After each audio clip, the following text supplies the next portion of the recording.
Chapter 5 The Jugaad Years 2006 to 2008.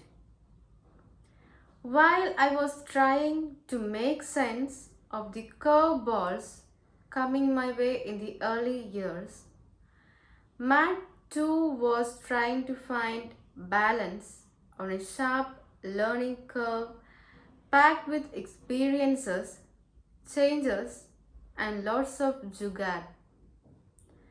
Rapid transformation was taking place within Make a Difference.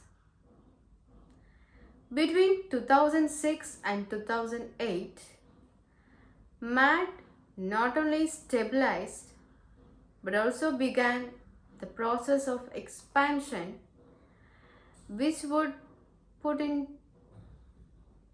on the path to becoming the fastest growing youth organization in the country.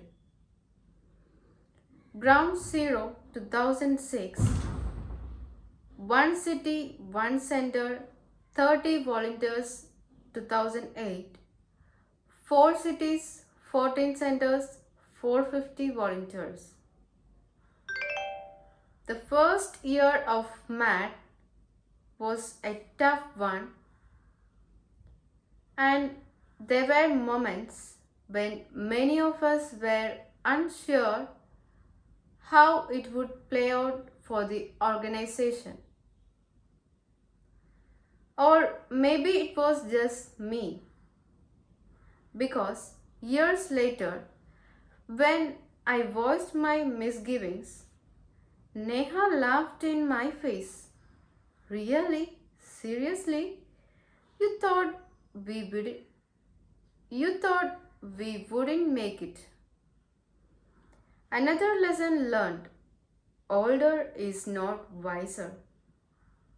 There were battles to be fought not only within the classroom but also outside of it. There was lack of finances and resources, opposition from parents, and sometimes from the center authorities. And the worst of all, an alarming volunteer dropout rate. The mad volunteer in charge of Sneha Children's Home was Vivek Aga Wingman.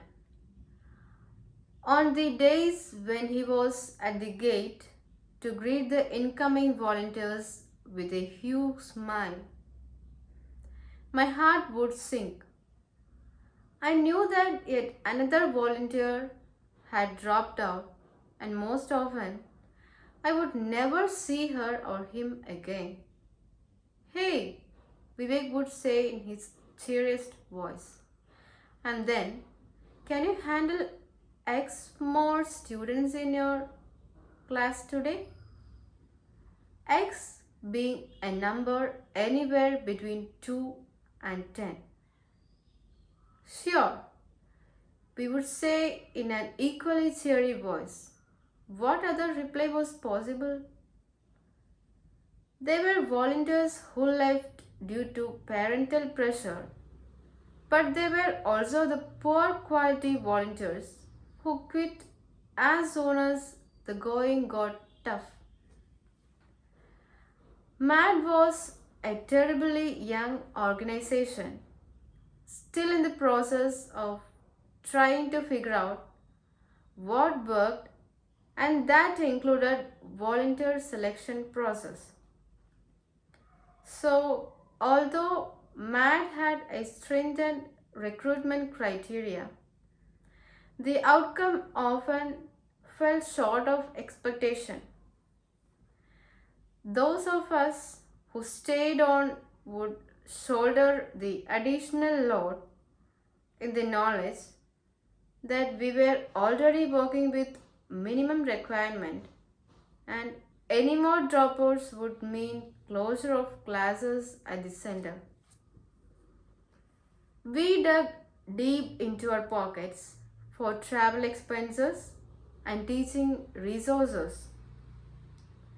While I was an underpaid teacher, I still had a salary to dip into.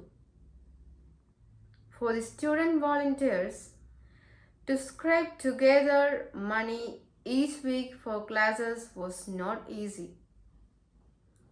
But our morale was very high. There was a sense of camaraderie and a feeling of banding together against the system. It was mad versus the world, and that made us bond like soldiers in trenches.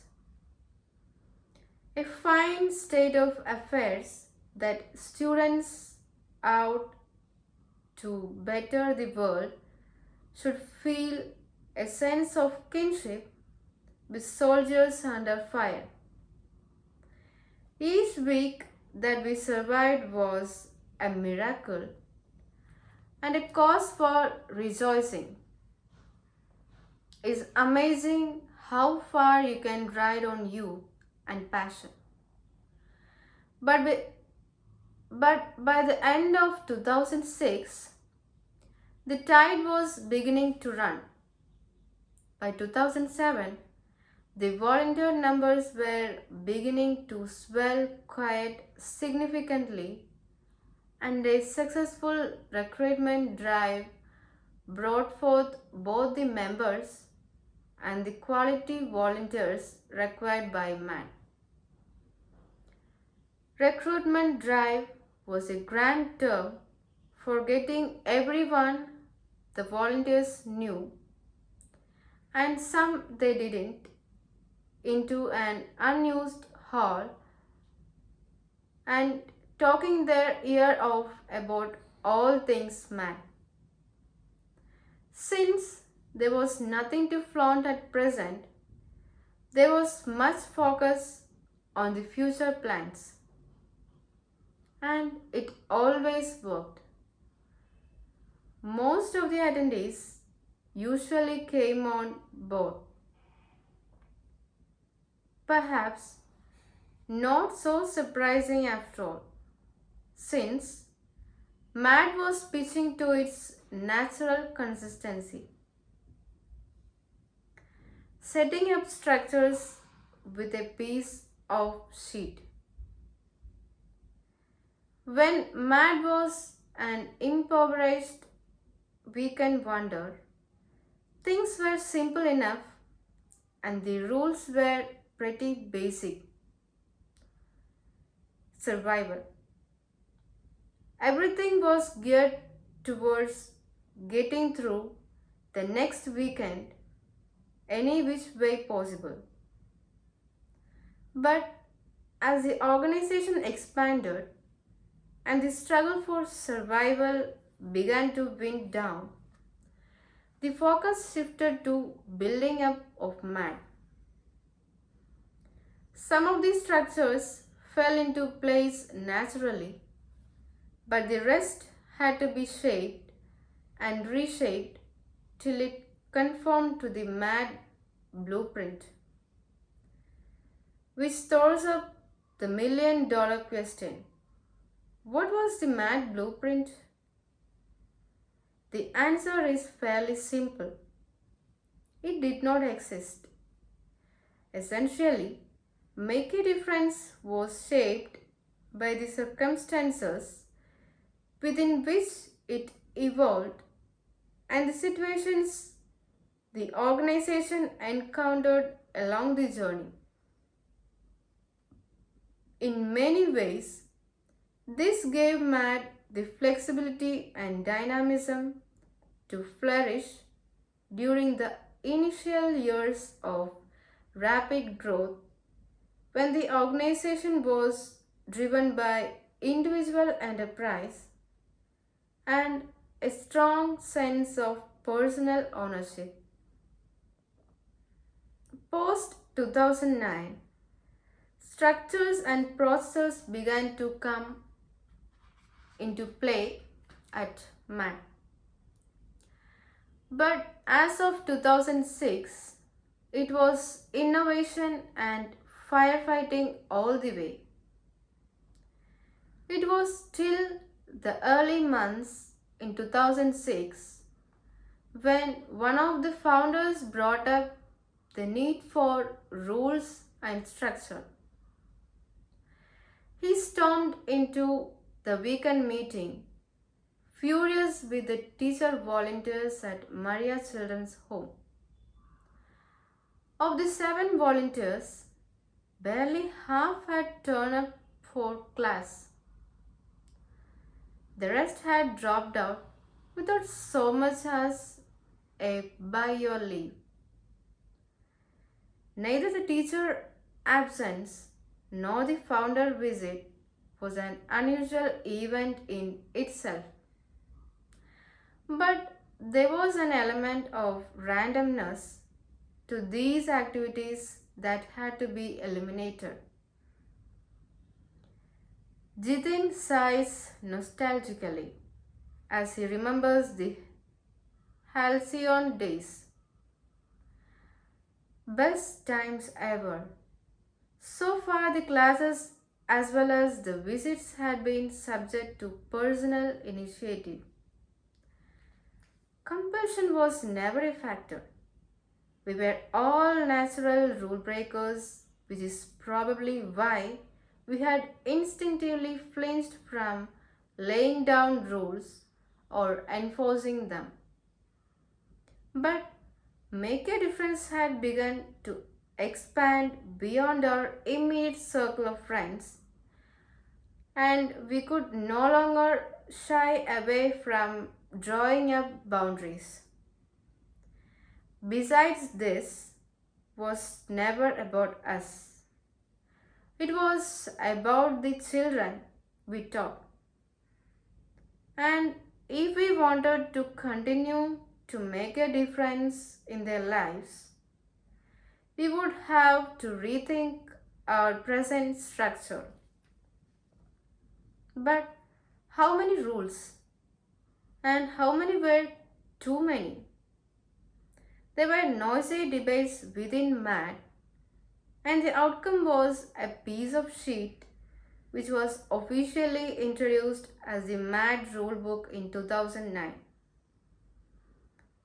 That was to be the norm for rules, no more than a sheet of paper.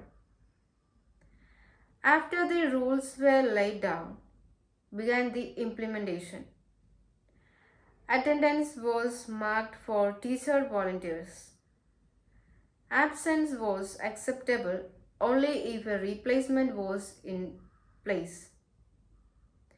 Credit system and teacher substitution system was put in place to encourage regularity and continuity in math classrooms. Absenteeism was severely penalized, and the penalty? Getting a call from the Vice President HR. He would call up the guilty party and scream his head off at him. It was the best he could do, since breaking kneecaps could get us in trouble with the law. We were pretty savvy about legal matters. About the creation of the post, Vice President HR, it was one of the roles that evolved naturally. Santosh was already monitoring the people in the organization. Later, the role just got defined and labeled. The task he performed remained essentially the same. It was the same with VP training. Ashwati was a volunteer who had worked with a teacher training academy and had been preparing everyone at MAD to fit into their positions. She was slotted into the role she was already playing. Similarly, the VP Finance and VP Public Relations. Above it all was the President Jitin Nedumala. He explains the fancy designations. We tried to figure out a way to keep up the morale of our troops. It couldn't be money because we didn't have any, or respect because we didn't have any of that on offer either. After much debate, we decided to offer fancy designations because, frankly, it was the only thing we could offer. It was free and it was free. So, hope reigned supreme. The upswing in mad fortune continued all through 2007. By 2008, business was booming. The change in the situation was so dramatic that it was becoming difficult to believe that MAD was not too long ago on the verge of extinction. Not only had MAD managed to hold its ground in Kochi, it had begun to spread its wings beyond as well. Hyderabad, Pune, and Chennai joined the MAD map, and the total volunteer strength of MAD reached 450. MAD was here to stay. With the organization becoming more defined, it was difficult to fit all the roles on a sheet of paper. But two pieces of sheets didn't quite cut it. So, with a bit of cheating, MAD managed to hold onto the single sheet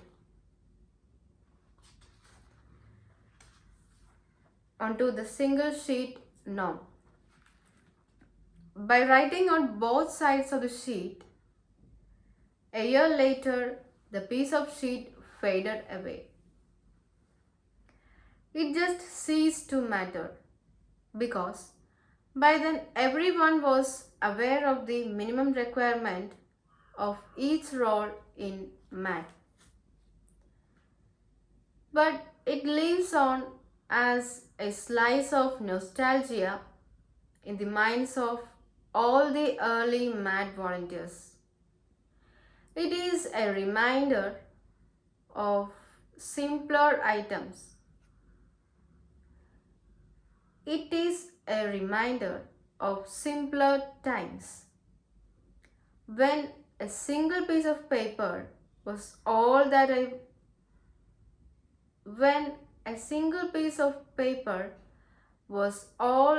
was required to hold together and run the organization. The Orchid Trail.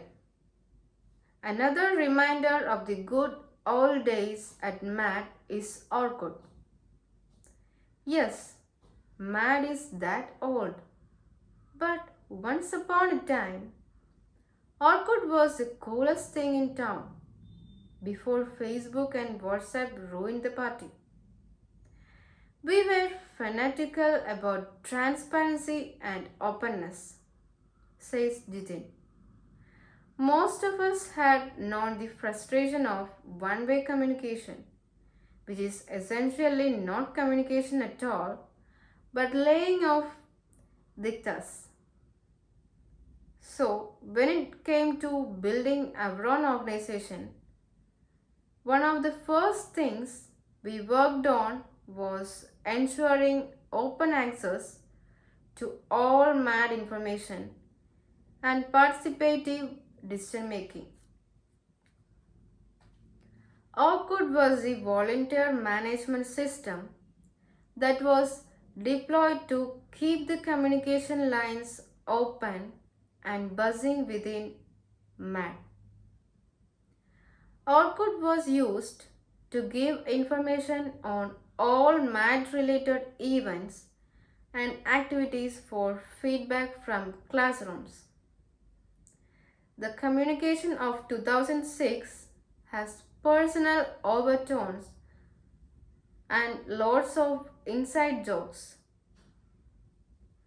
There is plenty of mad related talk which often slides seamlessly into friendly banter. And the celebrations. Completely a month of successful classes, party, online library activated, party, mad covered by local media, party. There were obviously no boundaries between personal and otherwise. Everything was personal. Skimming through the post on Orkut, it is clear that what began as personal chit-chat between a group of friends on July 1st, 2006, first post, had morphed into serious deliberations on organizational issues within a 1,000-strong community by January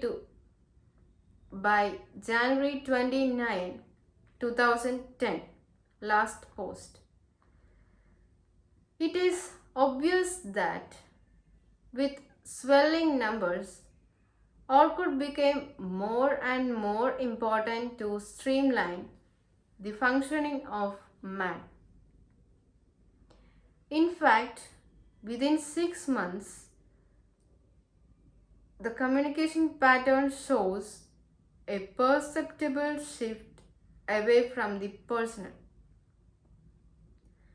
Feedback of classroom experiences takes up a large chunk of space, probably because it was a part of teacher volunteer duty, made compulsory to boost conversations, cross learning, and improve classroom quality.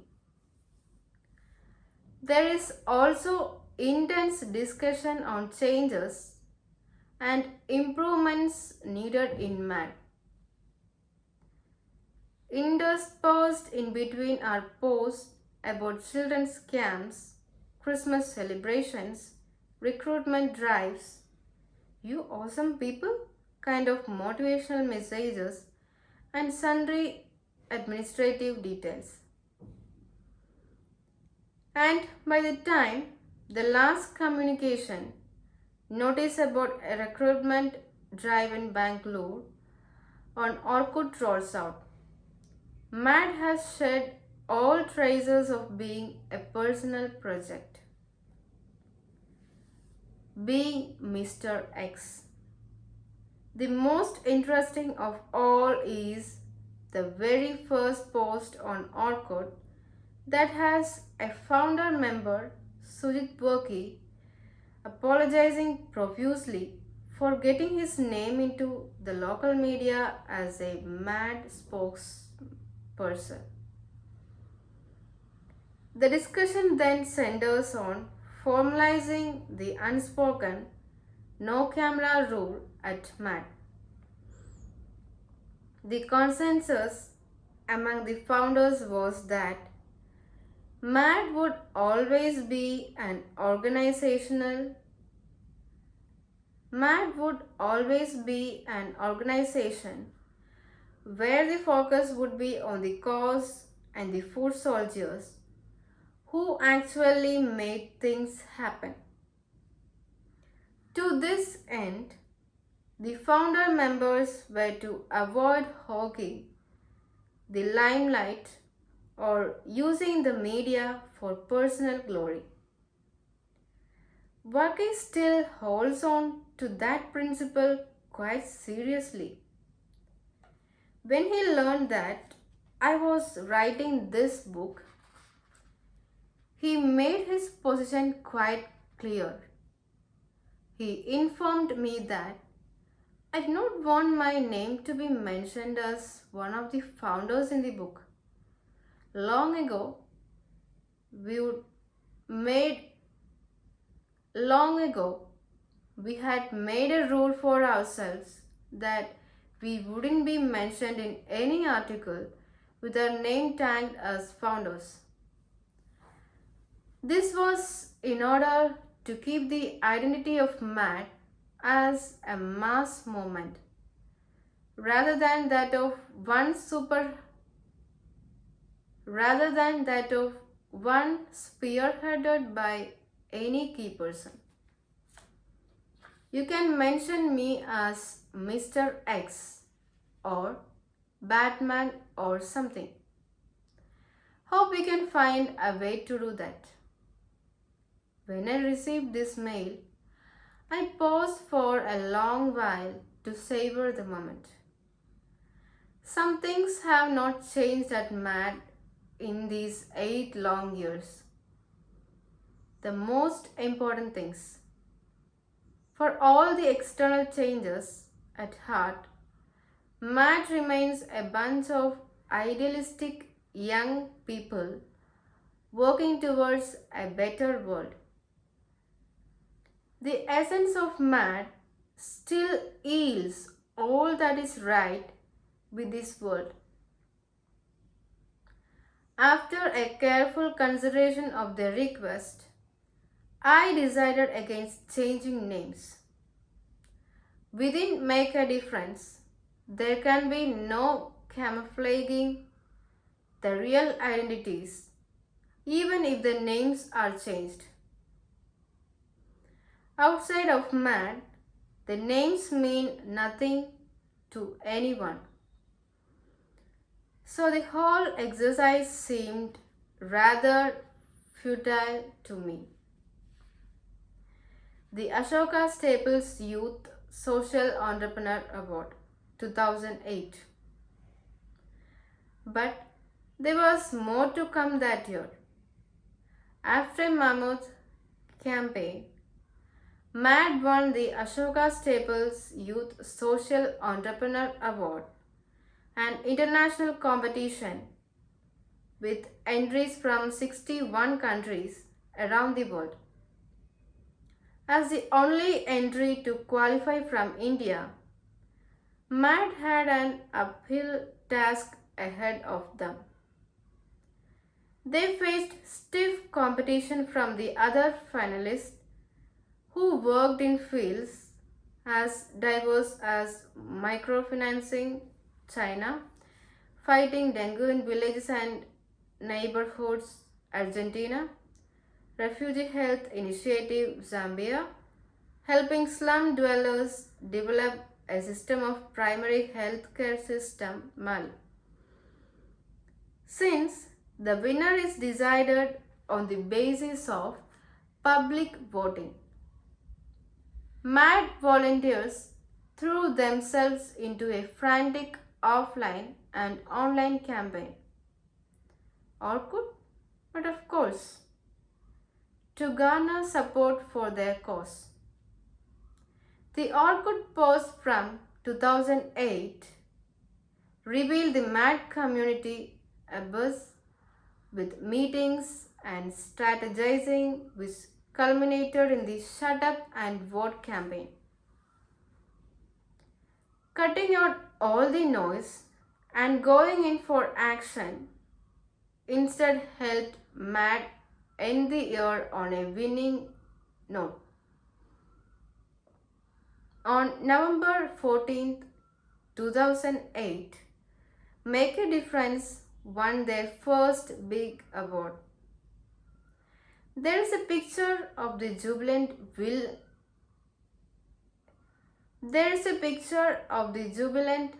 winners, and according to the article, MAD volunteers celebrated by dancing in the streets.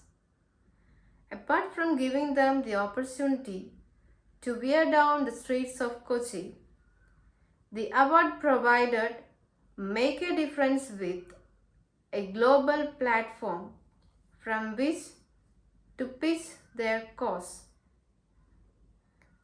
MAD was not just here to stay, it had arrived. As the representative of MAD, Jitin was invited to attend a youth summit in Boston.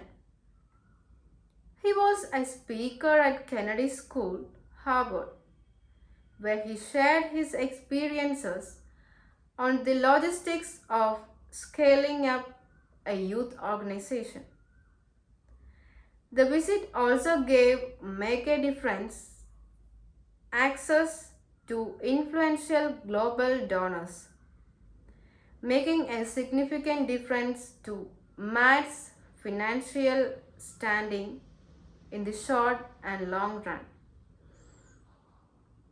He managed to set up a meeting at the Google office, and a couple of years later, the contact he established paid off in form of a $10,000 contribution from the Google Impact team.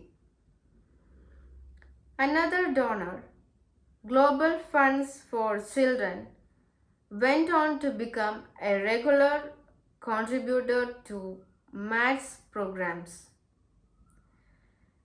The award did give Make a Difference a wider audience and provided the impetus for continued growth and expansion. The increasing numbers provided Matt with its next big challenge, extending its spheres of influence without diluting the effectiveness of its programs.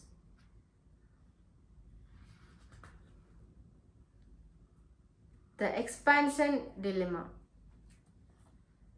With an increasing number of inquiries coming in from cities across India, it was a dilemma that needed to be resolved quickly.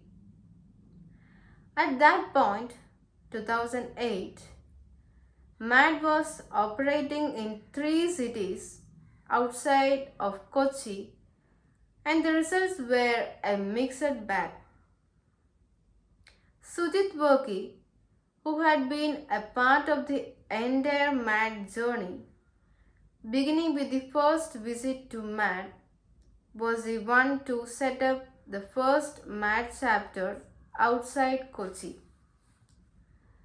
So, by October 2006, just a couple of months after Matt began, there was a Matt chapter in Pune. In 2007, the Chennai chapter was in place in collaboration with a few non-profit organizations called Bhumi. The following year, Matt Hyderabad, headed by Gloria Benny, became operational. So, while Hyderabad and Pune were operated by Matt, the Chennai chapter was a joint venture with another organization. But the partnership turned out to be a tricky proposition. While all the operations in Pune and Hyderabad still fell under Matt jurisdiction, the functioning of Matt Bhumi in Chennai was balanced on a somewhat shaky terrain. While Matt provided the resources in form of training and curriculum, the recruitment and program delivery lay within Bhumi's domain. The partnership chugged along for a few more years, but the two organizations were culturally too far apart to be able to pull together for long. The fundamental mismatch was never resolved, and the divided loyalty of the volunteers on ground created constant friction between the two organizations. Jitin puts it in perspective. Yes, there were several operational issues with respect to Chennai, but then there were also problems with Matt Pune. in the first year. The way we handled the two is instructive. We threw all our firefighting apparatus at the Pune project in a bid to sort it out. We did all that was necessary to resolve it. It took a year and some real tough decisions, but we managed to get it moving smoothly. When it came to Chennai project, we could not act as decisively since we were in a partnership. In hindsight, I think it was also the fact we did not feel the same ownership of MAD Chennai. And it was only natural for Bhumi to feel the same. So the split, when it came, surprised nobody. Both the organizations had seen it coming and had prepared for it.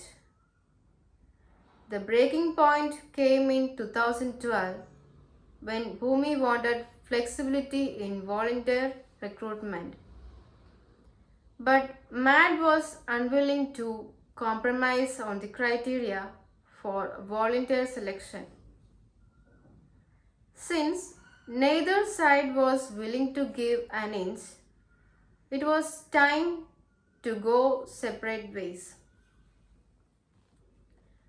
Bhumi and Matt parted amicably, and Matt started the Chennai chapter immediately after, taking care to avoid the shelter homes where Bhumi was already operating.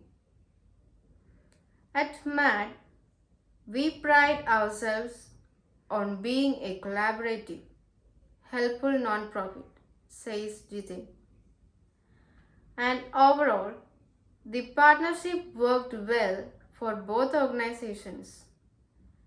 We worked together for close to 5 years, and that is a long time in the life of a young organization like MAD. But then, MAD has a volunteer model that is not easy to replicate. We invest a lot in building up values within the organization, and we have a very distinct MAD culture. Our values and culture are central to the idea of MAD. Of course, we have not closed doors to a partnership again, or even to the franchise model of expansion. Just that we have never needed to go that route again. And that is the only reason we have always gone solo thereafter. So, MAD Bhumi Chennai remains our one and only experiment at joint venture. Although MAD did taste some early success, it was only a part of the story.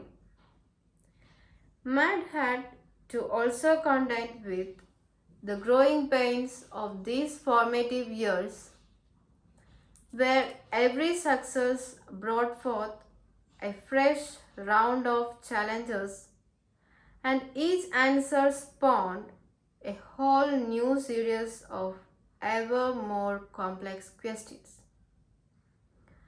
Meanwhile, all through 2006 and 2007, I continued to remain preoccupied with the situation at Sneha Children's Home. Although the children had settled down and classroom discipline was no longer a critical issue, the learning outcomes were still way below our expectations. The enthusiasm to learn English was missing among the children. Their academic performance was not up to their potential, and keeping up the morale of the mad troops was a constant struggle. So, while MAD was trying to find its feet and undergoing all these upheavals, I was grappling with my own worries. I was squirreled away in a little corner of the MAD arena, focused on trying to crack the Sneha Children's Home snuff. There was another reason for my lack of interest in MAD expansion. Although three other MAD cities were up and running by the end of 2008, each city was an independent entity and there was no real collaboration between them. If not for the passing conversations, I might not even have realized that MAD had moved beyond Kochi. I knew little of the happenings at other MAD cities and I cared even less about any of it. But unknown to me, everything was falling into place exactly as it should. In particular, the timing of the MAD Hyderabad establishment worked out really well for me because by 2010, when I desperately needed help from MAD Hyderabad, the city was stable, strong, and ready to take on the challenge that was tossed at them.